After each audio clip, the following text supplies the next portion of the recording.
All right, lights going off. Oh my goodness. Post cardio, easy dubs, easy freaking dubs.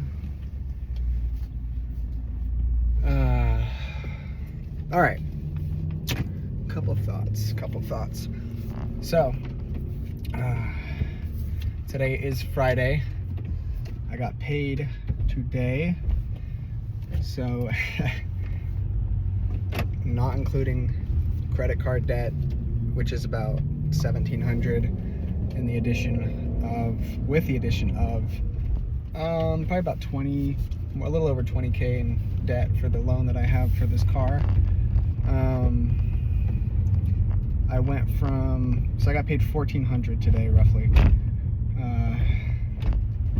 and that put me at net liquid about 48. Now that's not going to last long, because tomorrow's the last day of the month, and then I'm hoping that I'm not going to have to pay the full amount for this next month of rent, just because I'm only going to be there for 2/3 of the month. I don't see any reason why I would have to pay for the full month, but you never know. So it could be anywhere from $1,500 to ideally more like $1,000, right? Because that's 2/3 of $1,500, and then from there I've got almost 500 net, or total, I guess, for the car payment, plus 280 for the insurance. I know it's crazy. I'm young though, and this car is again financed, which increases. So at some point I'd like to get this car paid off ASAP, number one, so I'm not paying crazy amounts in finance, interest fees, and then number two, so that I can ideally get lower car insurance.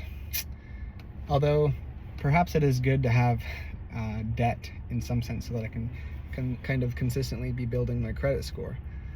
I don't know if I'm a fan of credit though, to be honest. I don't know. I think that there is ways to utilize it, like if you're smart. So perhaps it's just something that I need to learn more about, but I don't like the idea of debt.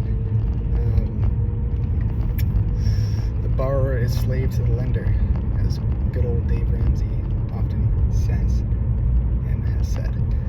So, all right. So again, that's kind of where I'm at right now. I have to pay for the rent, and then I have to pay to get into a new place, obviously, here at some point in the near future. I need to get that figured out as well. I'm not exactly sure where I'm going. It'll probably be either the same complex or another complex, and ideally cheaper than $1,500 a month, right? I don't need a 2-bedroom apartment like I have right now. I'm fine with a studio apartment or something small. So ideally I can get my rent down to $1,000 a month or less. Yeah, but as it relates to okay, how are we going to strategize moving forward? Because my goals, I guess I haven't really talked about this publicly, but it's almost still private because most of these videos get no views. Nobody's really going to watch them, and so that's it's a nice sense of security there, because part of me kind of worries okay, well, maybe I should really watch what I say. I'll be careful with my words, or sometimes hold back a little bit, because I don't want to damage my reputation, whatever it may be. But it's well, if nobody watches it, then that's fine. And then the other thing as well is something I think that there's merit to the ability of being okay with being misunderstood. I'm very agreeable. That's one of my psychological traits. I score in the 89th percentile for agreeableness. I don't like being misunderstood, but that's something I'm working on. So yeah, last week I sort of tested the waters as for self-genning, which is where you not just are setting appointments for solar. It's the industry that I'm in, and having a closer go back and close them, but you're setting them, and you're sitting in them, and you're closing them, and you're nurturing the lead to install, and dealing with customer relations and everything like that, and all the background work that comes with that, or back-end work that comes with that. had 3 sets last week. None of them closed, but I got, decent reps in and kind of was made aware of the lack of structure, especially, but also the lack of skill set. And I don't know, I think that the smart route for me to take is to just keep setting and just stack up cash. Like, I know this sounds like crazy, but like if I could stack up like 50K liquid, I think that would be a good milestone before I transition to self-generating appointments completely. And that's like, man, that's really not that hard to do. Like, let's say that average commission is 3K. Let me shoot. What would 50 divided by 3 be? 60 divided by 3 would be 20. So let's just make it easy and just say, okay, I need 20 installs, right? So yeah, like 20 installs. If I'm just consistent, like that's not that hard to do. And also, success breeds success. So it's like once I start cooking and I start getting motion and momentum, and installs, and then it's like, oh shoot, then you get referrals, and you can go and knock that area again, and people are like, oh shoot, like frick, like my neighbor actually got it. Oh, my neighbor actually really likes it. Oh shoot, I have 25 testimonials of homeowners who are super happy with the product. Oh, okay, that's social proof. Like, maybe there is something to this solar thing. Anyway, so yeah, I think that should be the milestone. It just has to take patience and humility, to say, I'm not ready yet. I need to be in a better financial situation.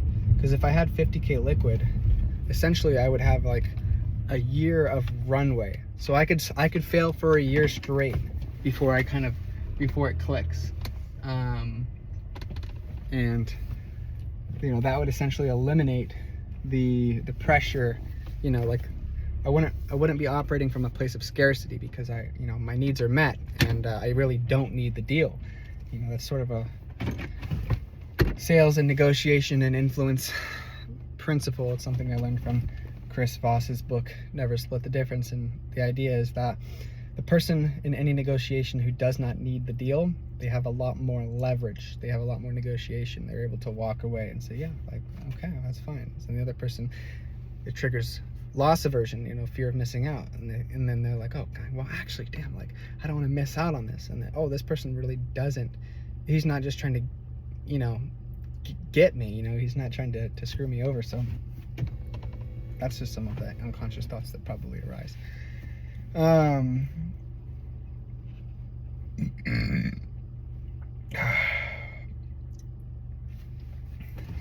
As it relates to both setting and closing itself, I know how to sell. I definitely do know how to sell, and the more I do it, the better that I get. The more consistent I am, the more money I make. It's pretty simple, but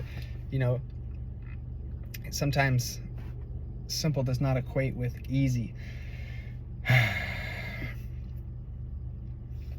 But I think that really, like, how I should approach this is systematic, as it relates to like selling itself. Like, when I have a new obstacle or an objection that I can't overcome, go home, really think through the objection, okay, like, and sort of create a steel man of like, formulate the argument as best you can, the objection that they're trying to make, the argument, and then from there, see where it's flawed, if it's flawed, and develop Socratic word tracks to help, and questions to help overcome those. So that way it's like you're not just getting, what would you say, stumped by the same objections over and over again. And you're actually getting better, you're increasing your skill set. And then like with that, it's like with the presentation as well. So with both the presentation and the overcomes, I think that those are things that I should have like written out, curated, not just the words themselves, but also the associated tonality. And then I should be drilling them. I should be practicing drilling and rehearsing them until they're just like, I don't think, like they're so automated into my mind that it's just cue, response, right? So the cue is objection, okay, response, perfect, rebuttal, right? And transition, agree, respond, transition. That's sort of a rough framework for overcomes. But I need to, I guess make better use of my time when I'm not on the doors, so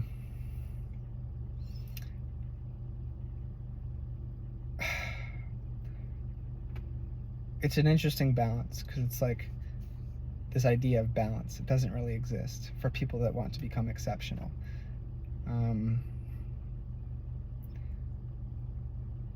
It's not that there is no rest, but rest is causal. Rest is planned. You rest not so you can get away from your craft, but you rest so that you can return to your craft and be more effective as a consequence of the resting than if you were to have not rested in the first place.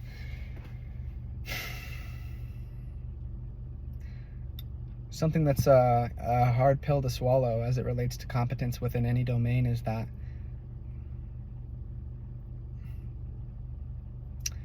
the reason that you're not getting the results that you want is because you're not as good as you think you are. Or the reason that you're not getting the results that you want is because you're not doing what is required to get those results. And if you're somebody who has like a fixed mindset and you feel like failure defines you, and you feel like failure is something that shows that therefore I failed, therefore I'm a failure, and maybe I'm just not cut out for this, like that's not the mindset of somebody who is going to become a master. Failure is really just data points. I like that Hormozi kind of frames intelligence as the speed at which your behavior changes in response to a stimulus. And he has this really simple exercise, an example, and it's like, okay, if I show you a red card and then I slap you, and then I show you a red card again and then I slap you, intelligence under that model would be measured by the number of repetitions or feedback loops that it takes for you to do something different. So maybe after 3 times of getting slapped, that didn't feel good. So maybe and this is just an analogy, maybe you move forward and then it actually hurts more because you moved closer to the slap. I don't know if on a physics level that actually would make sense. But anyway, regardless. But the thing is, it's not that was in vain, that move, because when you took that action, you got that feedback, then you learn what not to do. And something that's really helpful is this idea of inversion thinking. So it's like, okay, I moved closer, I got slapped harder. Well, I learned what not to do. I learned something to avoid. Hormozi gives an example and talks about how a lot of people have really good examples of how to not be a great parent, how to not be a good teacher, how to not be a good friend. And you can learn as much or more from mistakes as you can from success and from wins. I can't remember the exact quote. It's from How to Win Friends and Influence People, but it's like,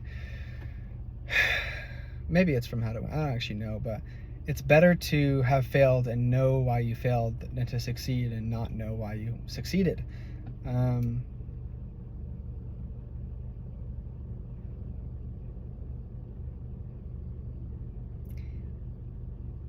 It's much better to measure your success and as it relates to it's much better to measure your identity, and I guess your success as it relates to your trajectory, as opposed to a binary of either I'm a success or I'm a failure. It's never a binary. I don't think it's a continuum, because we live across time. So, and skills are something that can be improved.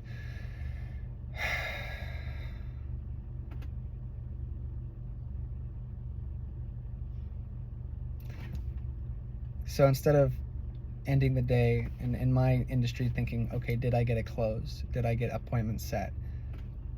And therefore, dependent on that answer, was today a success? To the contrary, it's more, I think, effective as it relates to production and actual results to ask yourself, okay, did I do everything in my power? Did I give an honest effort?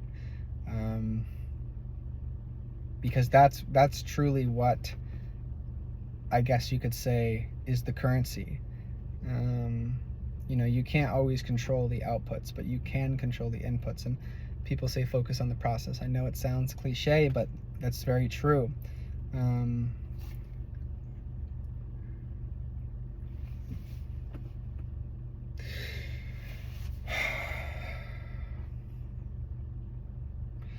So, yeah, I don't know. We've got next week, so March 8th is daylight savings. And boy, am I excited for daylight savings. Why, Kyle, why are you excited for daylight savings? You might ask. Well, interested and curious viewer, the reason I'm excited for daylight savings is because, well, we're going to get an extra hour of daylight. And in this job, knocking on residential homeowners' doors, their front doors, you get more installs because you get more closes. You get more closes because you have more sits. You get more sits because you have more appointments. And you get more appointments because you get in front of more people. You get in front of more people because they answer the door. They answer the door because they're home. And because most people work normal jobs, they are home later in the day. And generally, I don't like knocking in the dark, and I don't think homeowners like getting their house knocked on in the dark either, even if it's not late necessarily. I just don't like doing it. I'm pretty sure you're not supposed to either way, but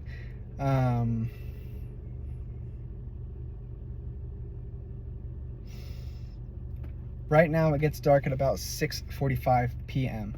and not only are we going to be gaining an hour, but as the season moves towards summer, we're also just going to be having more daylight. I actually did a chat GPT inquiry today.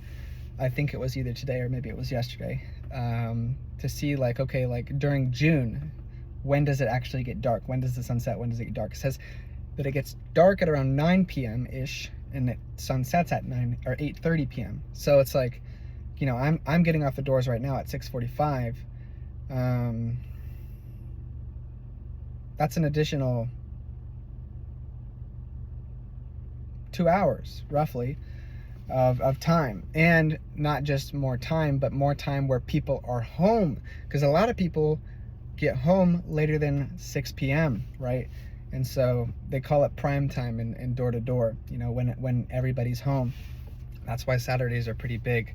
One thing I'll say though is I kind of feel like even though more people are home on Saturdays, the answer rate actually is not that great. But that depends. It depends on the area. I don't think that's just something that I've sometimes experienced, or maybe that's just a lie that I've told myself or led myself to believe when I've worked in areas and not had answers on Saturdays.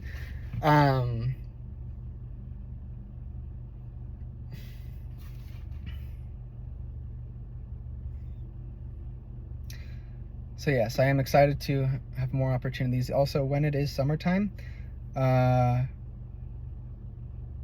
homeowners are paying more typically for their electricity because they have to use their ACs more. Now people are getting knocked more, but it's like, hey man, that's just part of the game. And most door knockers are they suck. This is a low barrier to enter job. And most people that are on the doors are not effective. And so it's like, I'm not really worried about that because it's not real competition for the most part. And either way, there's so many doors out there. And just because somebody, even if it was a high level professional, it might, you know, A, you have to catch the person, B, you have to catch them at a good time when they have time and they're in a reasonable mood to where they're actually willing to talk to you, and they have to like you. They have to have a good first impression. So, you know, all those things have to align, and many more, to actually, you know, get the deal.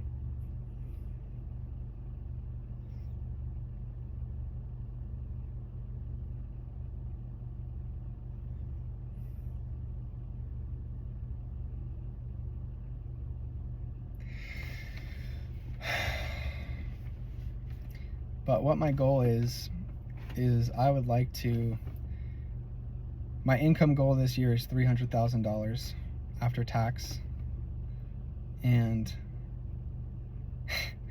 that would be 10 times what I made in 2025.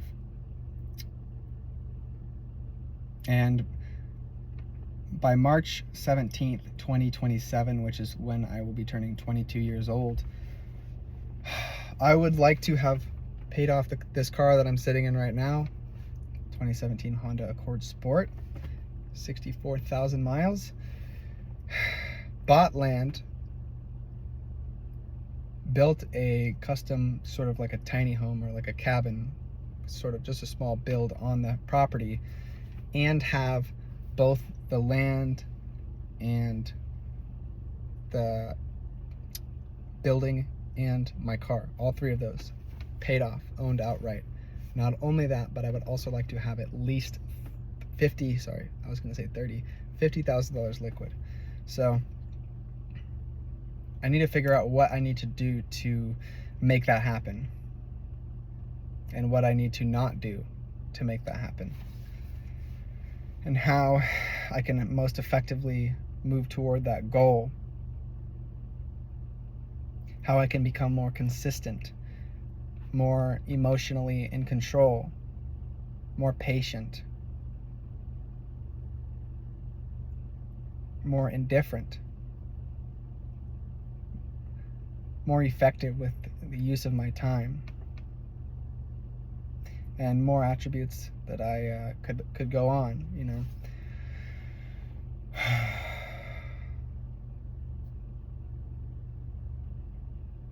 But I really want this to be the year that I actually break through and I actually go and change my life.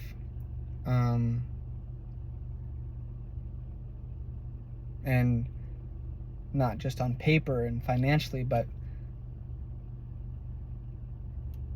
become just a better, more competent human being.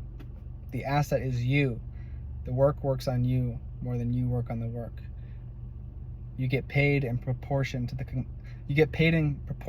complexity of the problem that you solve.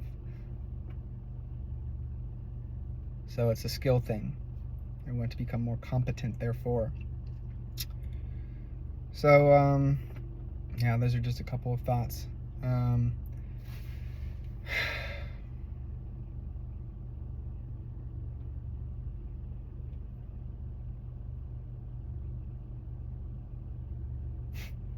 I guess I'll leave it at that. But I really do think, Lord willing, if He does bless my hand, it will be, if He wills, very cool to look back, you know, and have all these days documented.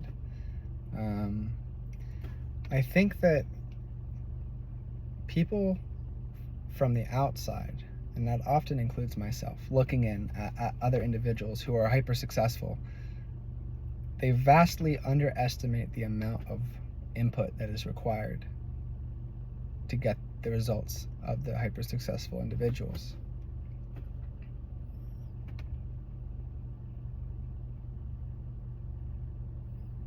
So I'm willing to be patient. I'm willing to work hard. I'm willing to make sacrifice. I'm willing to do what it takes, even if I am not entirely cognizant of what that is. So the other thing also is, like, this idea of overnight success is it's few and far between. It's, for the most part, it's a facade.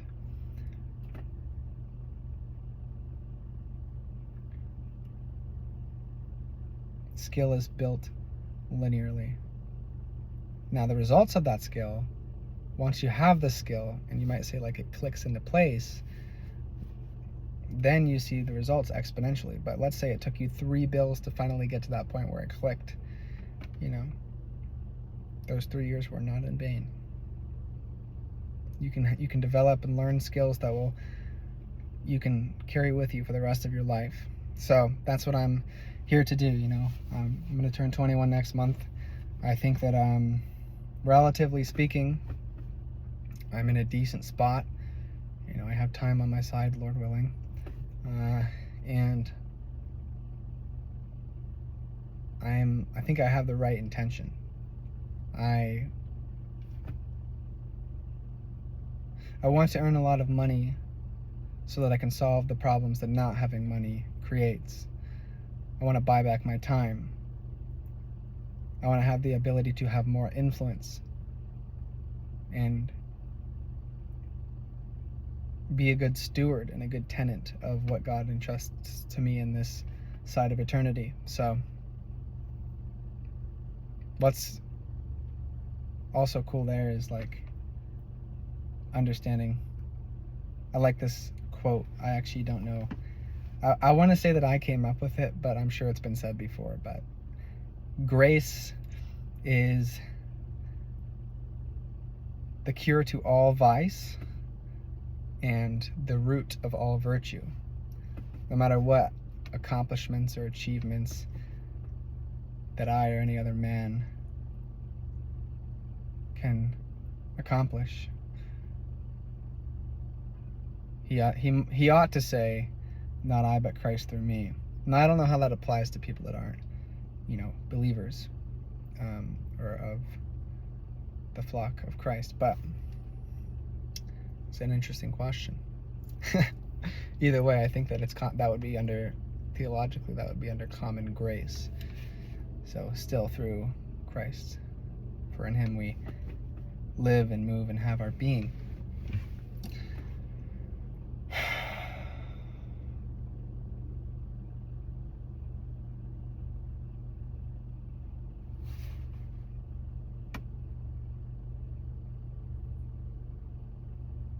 So that will be it for today's update. Hopefully we can go make something happen tomorrow.